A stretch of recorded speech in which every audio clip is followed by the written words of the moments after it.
Have you ever looked around at a group of people who call themselves your friends and felt somewhere deep inside that something is off, that the warmth you show them somehow never quite makes its way back to you?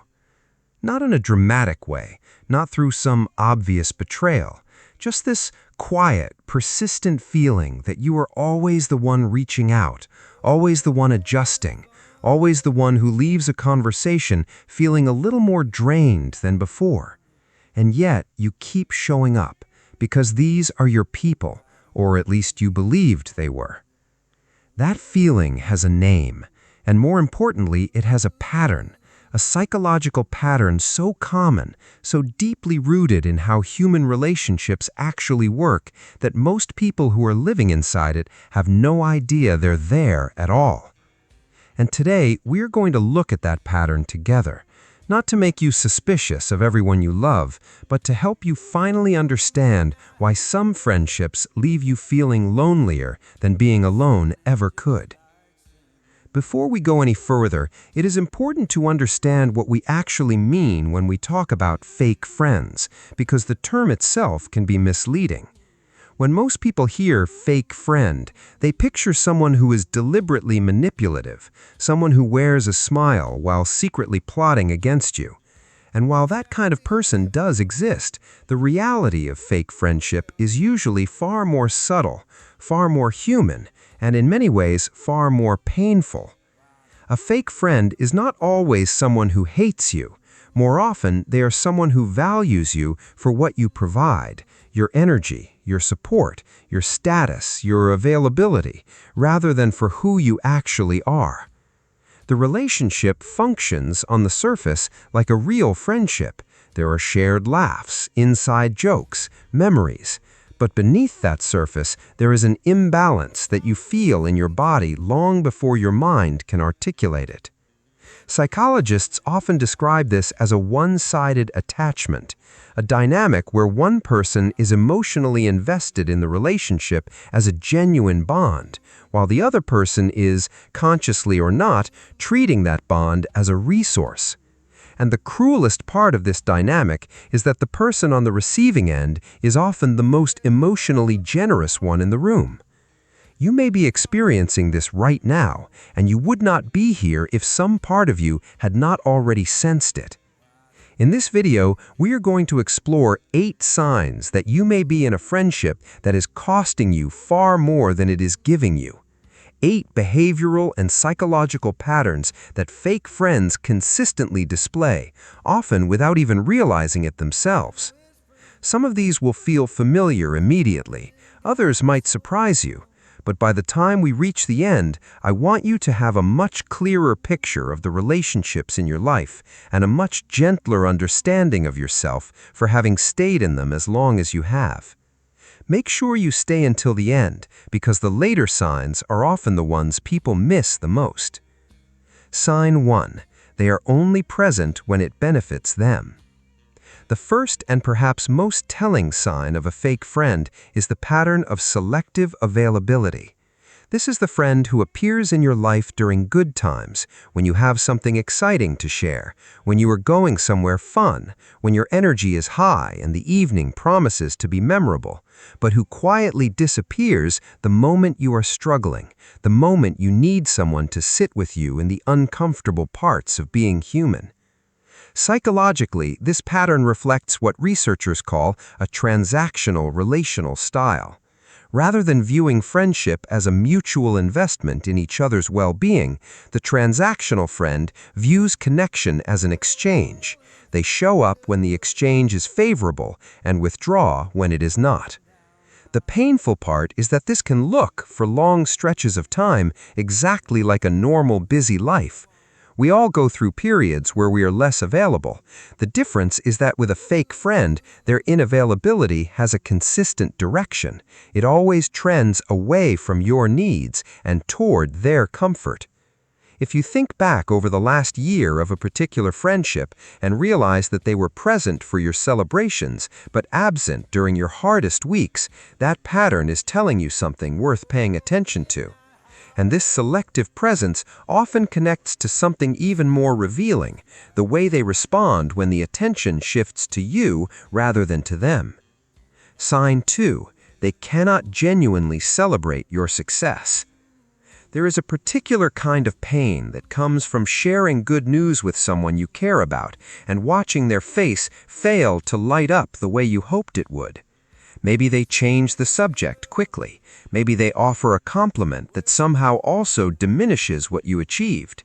Maybe they say all the right words, but their body language tells a completely different story. This is the second sign, the inability to offer genuine, uncomplicated joy in your success. The psychological term for what fake friends often experience in these moments is something called benign envy tipping into malicious envy. Benign envy motivates a person to work harder toward what they want. Malicious envy, on the other hand, motivates them to want you to have less. A fake friend who cannot celebrate you is not necessarily a cruel person. They are often someone whose own sense of self-worth is so fragile that your advancement feels to them like evidence of their own inadequacy. They can't hold your success alongside their own story without one feeling like it diminishes the other.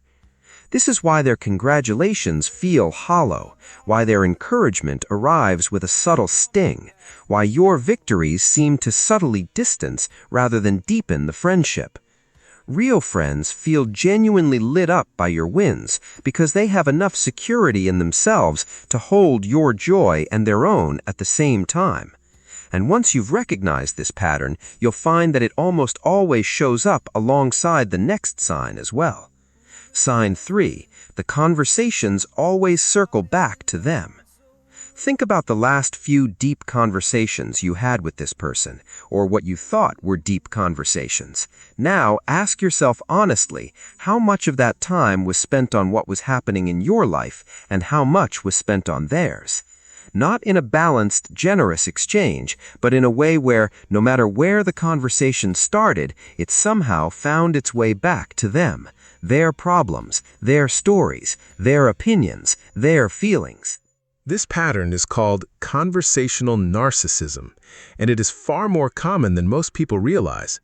It does not require someone to be clinically narcissistic. It simply describes the habit of consistently redirecting the focus of a conversation towards oneself, often without conscious awareness.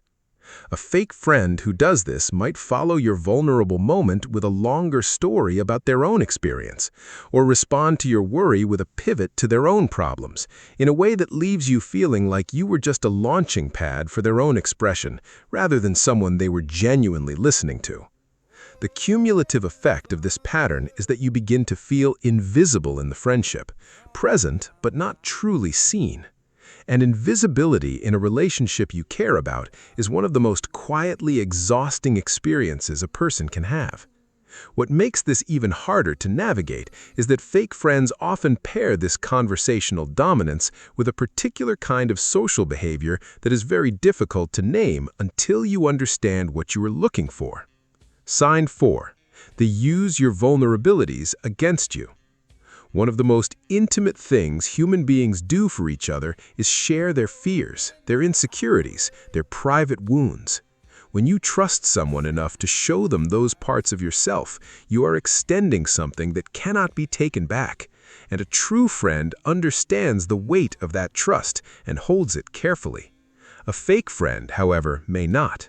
This does not always look like obvious betrayal. Sometimes it is subtler than that.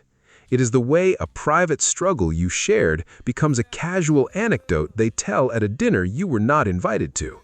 It is the comment they make in a moment of conflict that lands precisely on the insecurity you once confided in them. It is the way they use what they know about you, not to support you, but to position themselves, to seem more interesting in conversation, or to win an argument, or to keep you feeling just uncertain enough about yourself that you remain available to them. Psychologically, this kind of behavior often reflects a deeper issue with emotional boundaries and empathy, an inability to hold another person's vulnerability as something sacred rather than something useful.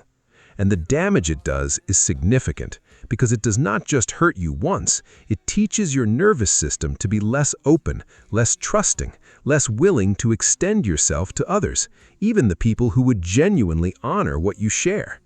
This wound, more than almost any other, is worth recognizing clearly.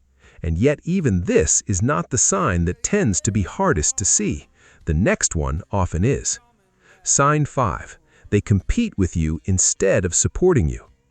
Healthy friendships contain a kind of easiness, a sense that you are on the same team, that you want things to go well for each other, that there is enough good in the world for both of you to have some. Friendships with fake friends often carry a very different undercurrent, a constant low-grade competition that you may not even be able to name, but that you feel as a kind of tension, a need to be careful about what you say, a sense that something is always being measured. This competitive dynamic is rooted in what psychologists call social comparison theory, the human tendency to evaluate ourselves in relation to those around us. For people with an unstable sense of self-worth, social comparison becomes chronic and painful, and the friendships they form often carry this anxiety within them.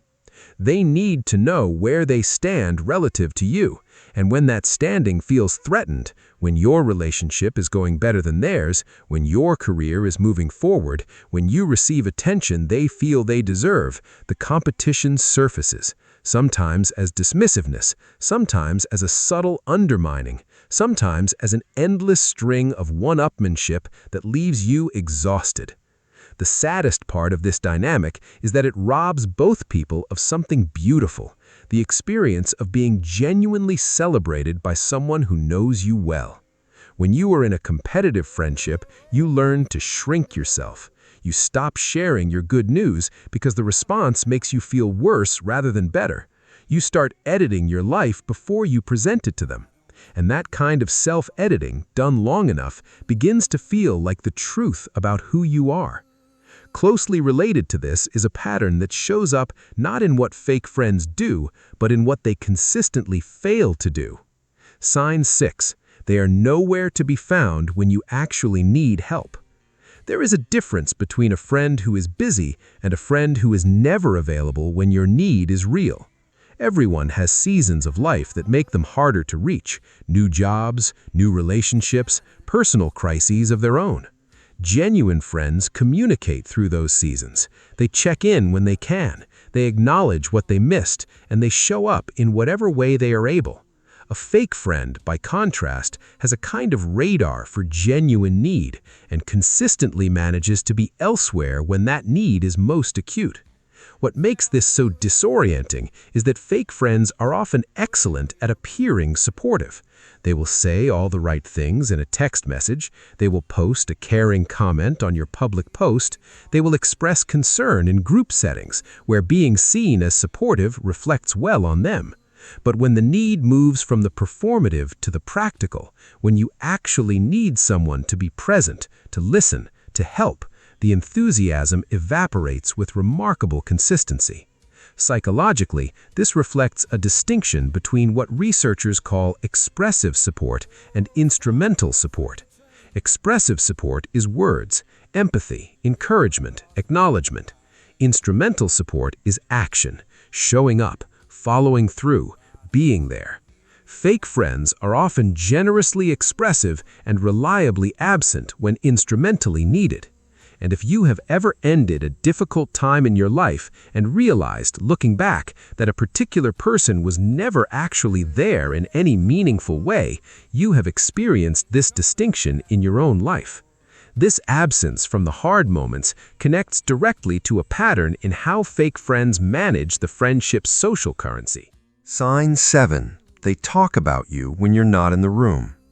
Most of us have spoken about our friends when they're not present, shared a funny story, mentioned something they're going through, offered context when someone asks about them. This is a normal and human part of social life. What distinguishes a fake friend is not that they talk about you, but how they talk about you and why. Specifically, whether the way they represent you in your absence builds your reputation or quietly erodes it. A fake friend often uses information about you to increase their own social standing. They share your struggles not with concern, but with a kind of performance of intimacy. Look how much I know about this person. Look how close we are. They frame your choices in ways that make them look wiser or more stable by comparison.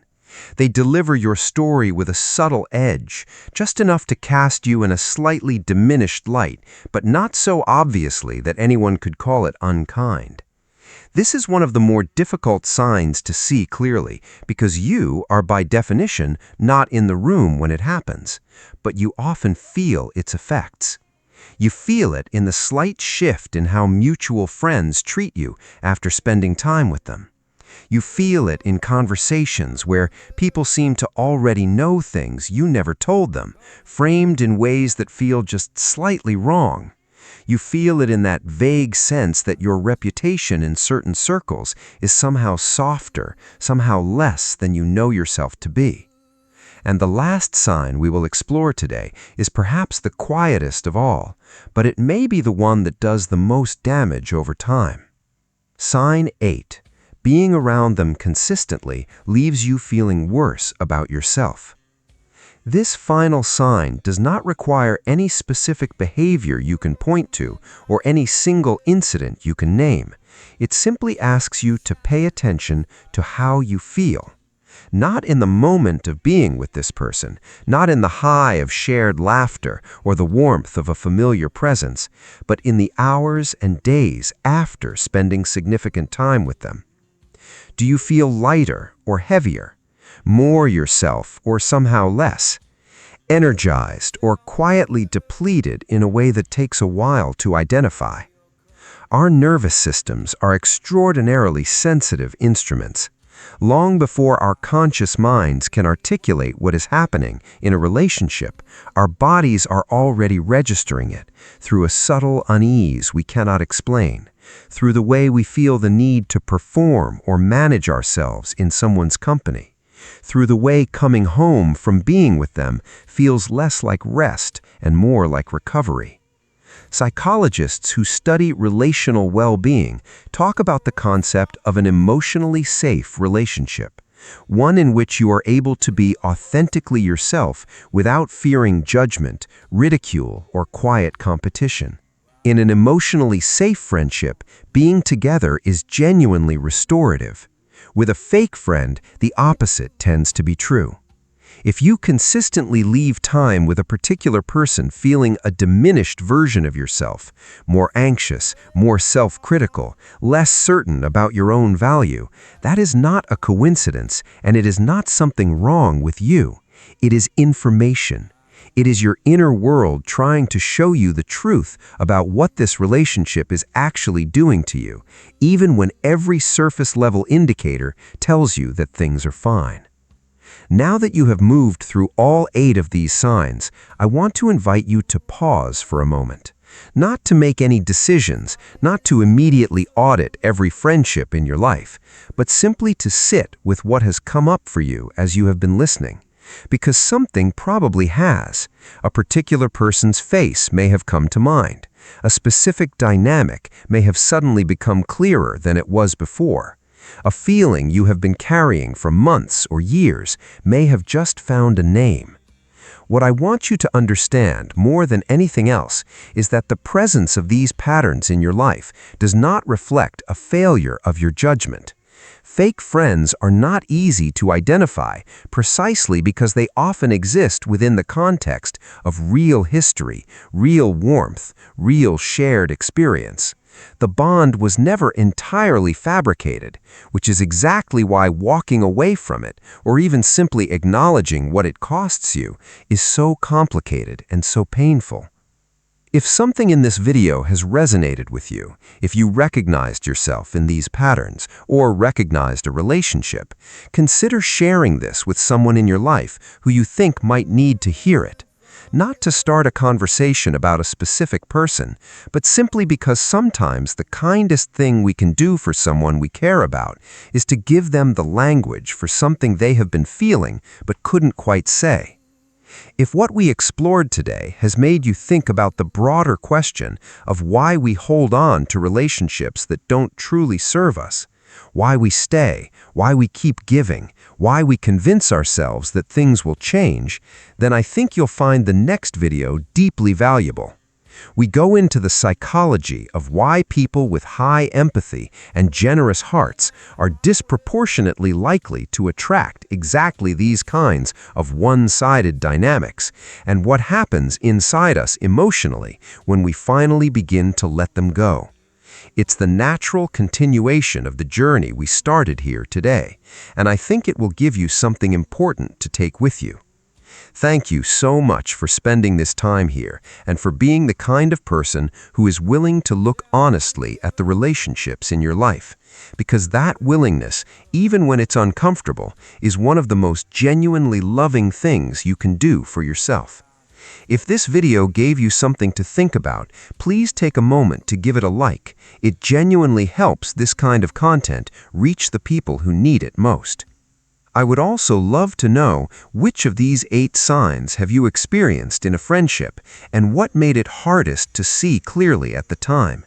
Leave your answer in the comments, not only because I read every single one, but because your experience might be exactly what someone else needs to feel less alone today. And if you're new here and you'd like to keep exploring the psychology of the relationships and patterns that shape us, consider subscribing and turning on notifications so you never miss what comes next. I'll see you in the next one.